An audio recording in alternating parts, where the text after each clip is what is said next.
I know you've managed several years at other locations. How does it feel to put on that managerial cap again and run a ball club again?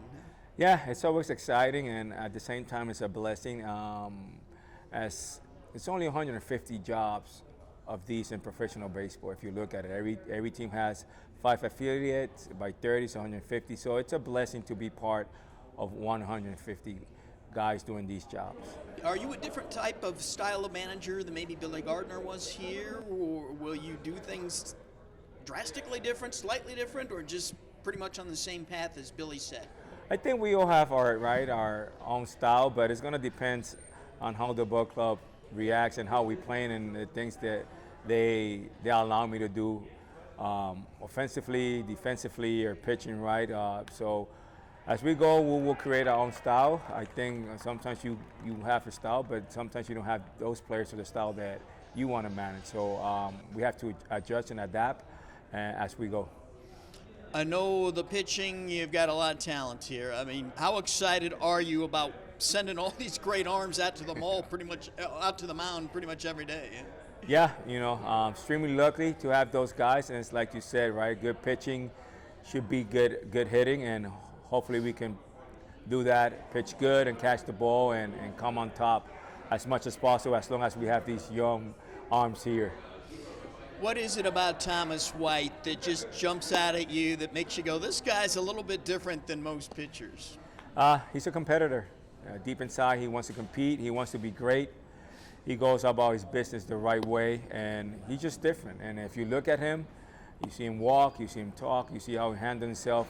And if you've been around the game for a long time, you can tell that's what it looks like. That's what a big leaguer looks like at the early age. And if he's in a big league clubhouse, you will not notice a difference between him and a big league pitcher, just how he handles him, the way he looks. I know it's hard when you're just starting the season, but what kind of offensive potential does this group have? Is there some power there, or is it going to be more of a station-to-station group?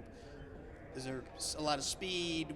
What's kind of your feeling on what the potential is there? Yeah, I think we have a combination of speed. We're going to have some gap-to-gap guys, and we got some guys with some occasional power.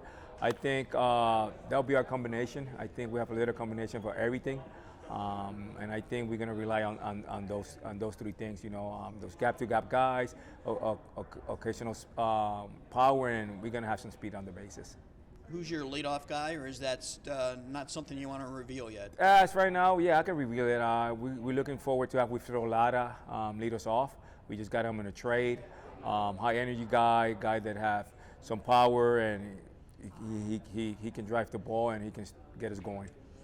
Who will be the thumpers in the middle of the lineup, those RBI type guys? Yeah, we're looking forward to Brock, and then we're looking forward to Bashirs and Tremblay to be in the middle of that lineup. And also we got a young third baseman we got in the trade, Vargas. So we're looking forward to those guys to be in the middle of the lineup and hopefully help us win some game, and including Gage Miller as well. Is there, throughout the Marlins system, one common thread that they want every organization to focus on in developing their prospects? Is there anything like that you can pinpoint? I think, yeah, we got different pillars and different departments that we go by, and we try to develop according to our own pillars, our organizational pillars. We got defensive ones, we got offensive ones, we got pitching ones, we got base running, and I think, it's just our own model. I won't share it with you guys, but we have our plan and how we want to develop our young prospects. Okay, everybody's talking about these torpedo bats or bowling pin bats or something. So I just just curious. Do you think this is something that's going to continue to be a part of baseball going forward? What's kind of the talk?